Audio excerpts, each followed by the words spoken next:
Want to ensure that you deeply internalize the Quranic insights in this series? Then download and follow along with our free guided workbook from bayyinah.com/amazed.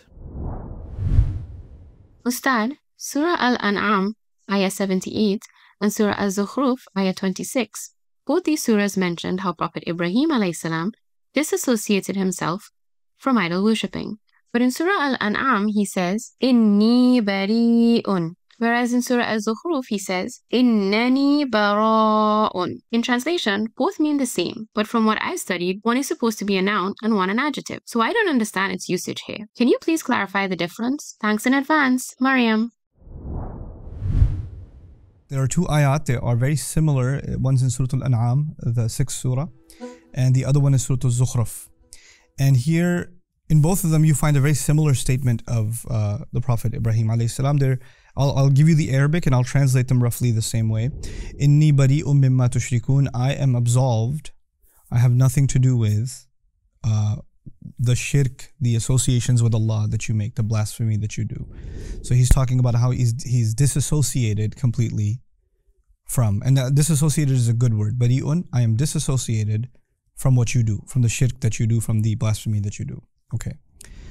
The other surah also, Innani bara'un mimma ta'budun. No doubt I am absolutely absolved, or I am completely disassociated from what you worship. Mimma ta'budun. Except the word disassociated in the ayah of Surah Al-An'am is bari'.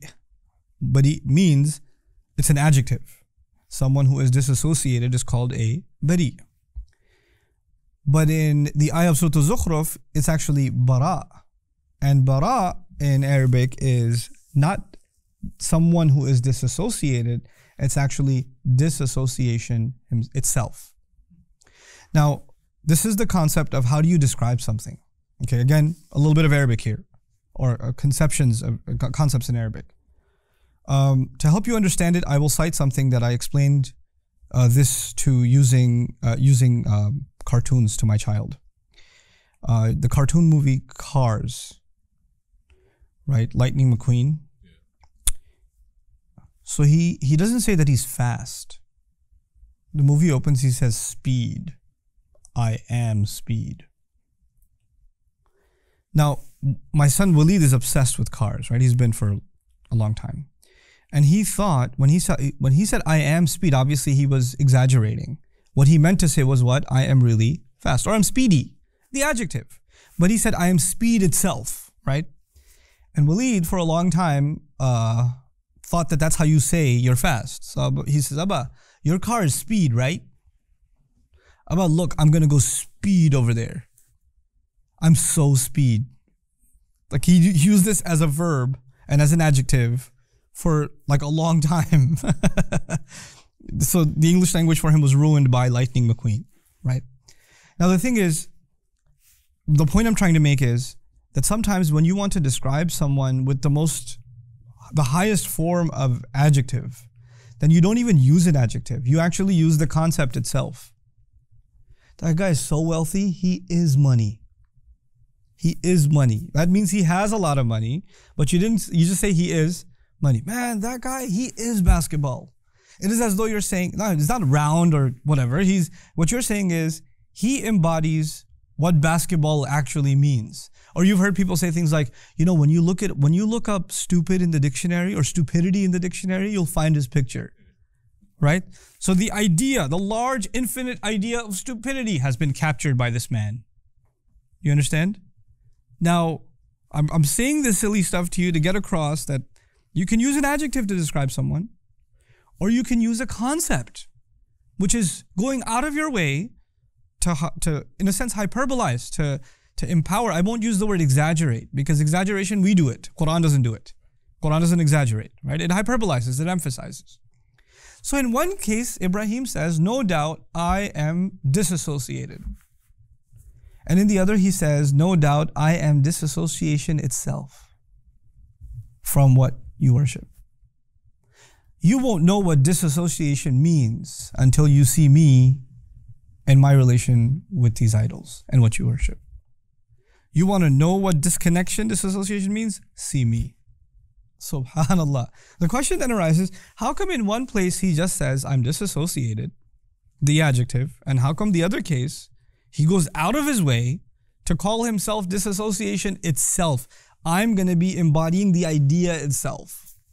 It's incredible that in his youth, when he was going through his journey of discovery, demonstrating to the people around him how silly their shirk is, when he saw the sun come out, فَلَمَّا رَأَى الشَّمْسَ بَازِغَةً قَالَ هَذَا رَبِّي هَذَا أَكْبَرُ. This must be my master, this is bigger. No, when it's settled, he said, my nation, I'm disassociated with the shirk you do. This is him as a young man reaching, not only having reached the discovery of Allah himself, but also demonstrating it to his people. He's not a prophet yet. But he knows that he cannot be associated with shirk.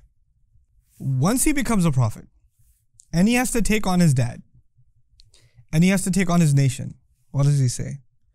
إِذْ قَالَ إِبْرَاهِيمُ لِأَبِيهِ وَقَوْمِهِ, when Ibrahim ﷺ said to his people, his father and his nation, إِنَّنِي, not even inni. Inni means certainly I. Innani is a more emphatic form of certainly. Certainly I am disassociation itself from whatever you worship. إِلَّا الَّذِي فَطَرَنِي فَإِنَّهُ سَيَهْدِينِي. Except the one who fashioned me, molded me, because he's the one that will guide me. Once he becomes a prophet, it's not even enough for him to say he's disassociated. He has to now say he is disassociation itself.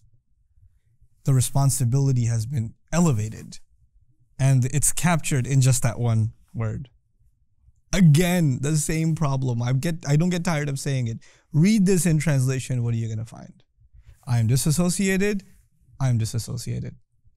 You're not going to see the difference. But the power with which messengers had to declare their separation from these ideas, how much more of a weight was on their shoulders, is just captured in the wording bari from Surah Al-An'am, transitioning into the word bara in Surah Al-Zukhruf. Subhanallah.